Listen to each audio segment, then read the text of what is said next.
UP के बाहुबली और पूर्व सांसद धनंजय सिंह की पत्नी श्रीकला रेड्डी का जौनपुर लोकसभा सीट से बसपा का टिकट क्यों कटा, इसे लेकर अब वार पलटवार शुरू हो गया है।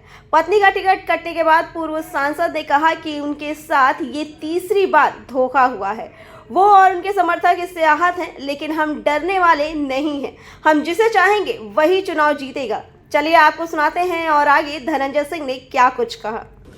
गलत हुआ, आहत हैं हमारी पत्नी।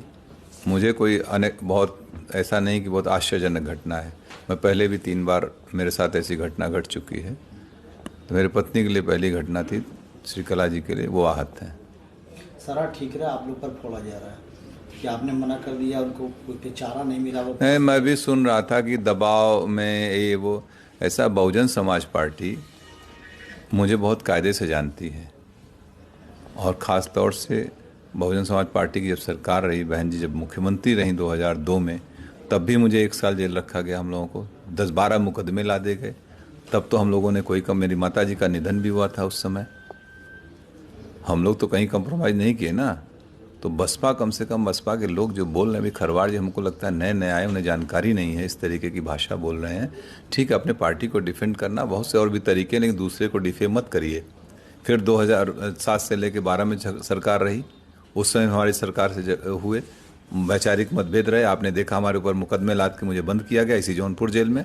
2012 के चुनाव से पहले ये कह दिया गया कि धनंजय सिंह ने माफ़ी मांग ली। हमने कहा ना कोई गलती किया ना कोई माफ़ी मांगे। हमारी भारतीय परंपरा, अगर शरीर भी टच हो जाता है हम लोग कहते हैं बेटा सॉरी या कोई क्षमा मांग लेते हैं, लेकिन जब तक गलती नहीं होती तब तक कोई वो नहीं होता है। और लोकतंत्र के सब जुमले नहीं हैं। तब भी हम लोग उसको किए थे।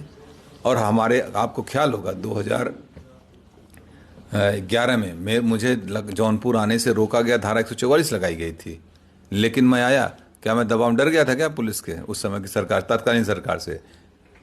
और अभी आप लोगों के सामने 2020 में तमाम आरोप, ऐसे अफवाहें चल रही थी ना। बाई इलेक्शन लड़े थे कि नहीं? हम लड़े थे। प्रदेश में कई लोग लड़ रहे थे इंडिपेंडेंट। तो इस तरीके की फर्जी बातें न बोलें।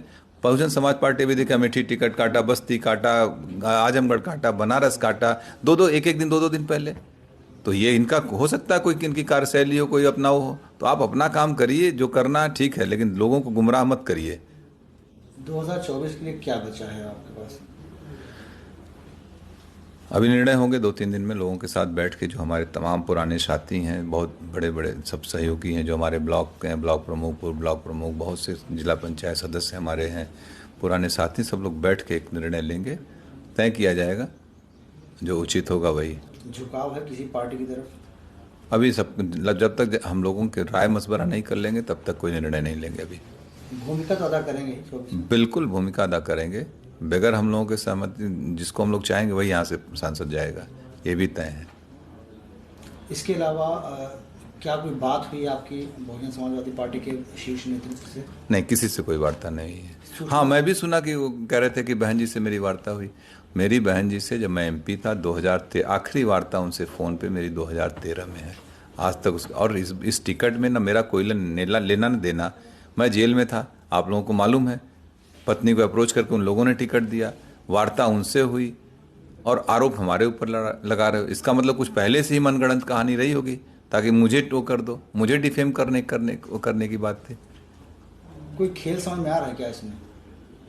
कुछ तो होगा, लग रहा है कुछ डिफेम। हमको जिस तरीके से बयान दिए गए वो मुझे डिफेम करने के लिए कुछ होगी बात इन लोगों की। चारा नहीं छोड़ा गया आपके सामने, सिर्फ 1 दिन रह गया था नामांकन के लिए? हाँ बिल्कुल। अगर चूँकि हमने इस पर किया था नामांकन, इंडिपेंडेंट के लिए आपको 10 प्रस्तावक चाहिए होते हैं। आज हमारे पर्चे खारिज हो जाएंगे। खैर, मैं एक बात और बता दूं, अगर मैं चुनाव लड़ रहा होता तो मैं ज़रूर एक इंडिपेंडेंट नॉमिनेशन भी करके रखता, या मैं इंडिपेंडेंट रहता ही, मुझे नहीं जाना पड़ता कहीं, और हम लोग चुनाव लड़ते। भविष्य में क्या कोई तालमेल बैठेगा बसपा से? मुझे नहीं, मेरा तो नहीं लगता है कभी। राजनीति संभावना को है, लेकिन मुझे नहीं लगता, क्योंकि इतनी बार धोखा खाने के बाद फिर कहाँ आदमी वो करता है। अब किसे समर्थन कर सकते हैं आप? ये भविष्य का सवाल है। मैंने अभी कहा कि अभी हम अपने सारे लोगों के साथ बैठेंगे, जिम्मेदार साथियों का, यही नहीं पूरे जौनपुर, पूरे दोनों हमारी लोकसभा, सभी जनपद के सभी लोगों के साथ हम लोग बैठेंगे। जनपद में कम से कम हम लोगों के 2, 2.5, 3, 4 लाख लोग अपने हैं। जहां हम लोग चाहेंगे वहां मत करेंगे।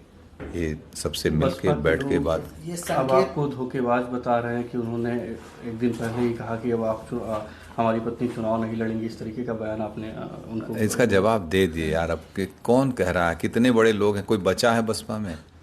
क्यों ऐसी बात कर रहे हैं कि एक अकेली सीट जौनपुर की थी जिसको लेकर बसपा चर्चा में आ गई। 5 जगह और टिकट काटे, कोई चर्चा है? इतने माइक लगा कोई पूछने गया कहीं?